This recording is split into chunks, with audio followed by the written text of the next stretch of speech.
আলহামদুলিল্লাহ, দেখুন কি কপাল আমার। আমার বাবার বাড়ির গাছের আম খাচ্ছি এখনও। এগুলো বাবার বাড়ির গাছের আম।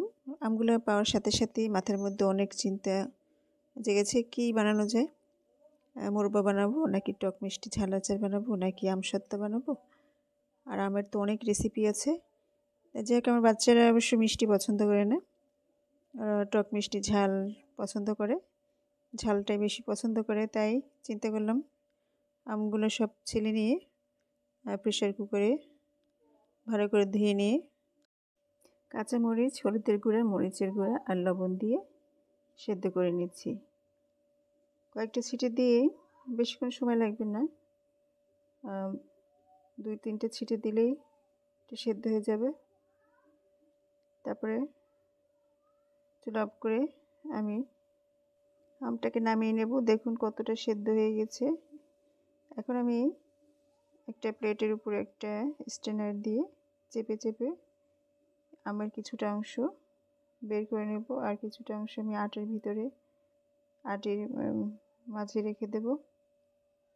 এভাবে আস্তে আস্তে করে আমি সম্পূর্ণ আমটাকে আমি স্ট্রেনারে দিয়ে ছেঁকে নিয়েছি। আমার পুরোটা দেখুন ছেঁকা হয়ে গেছে। আমি এখন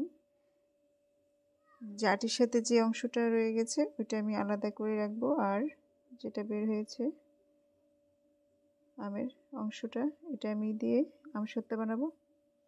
তা আমসত্ত্বা এটার সাথে আমি এখন মিশিয়ে নেব। প্রথমে লবণ, তারপর দিয়ে দিচ্ছি আমি কিছুটা চিনির পরিমাণটা আপনারা আপনাদের স্বাদ অনুযায়ী দিয়ে দেবেন। এরপর আমি এর সাথে কিছুটা গুঁড়ো দিয়ে দিচ্ছি, খেজুরের গুড়। তারপর দিয়ে দিচ্ছি আমি পাঁচফোড়ন দিয়ে দিচ্ছি। পাঁচফোড়ন দিয়ে তারপর আমি দিয়ে দিচ্ছি কিছুটা চিলি ফ্লেক্স। এবার আমি সম্পূর্ণ আমটাকে মাখিয়ে নিচ্ছি। ভালো করে মিশিয়ে নিয়ে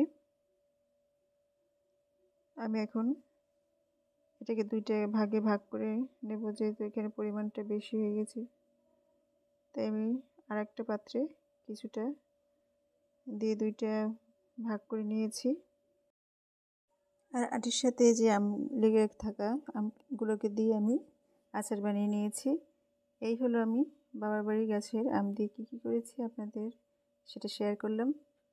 আশা করি সবাই ভালো লেগেছে। আর ভালো লাগলে একটা লাইক, কমেন্ট, শেয়ার করেন। সবাই ভালো থাকুন, সুস্থ থাকুন। আজকে পর্যন্ত, আল্লাহ হাফিজ।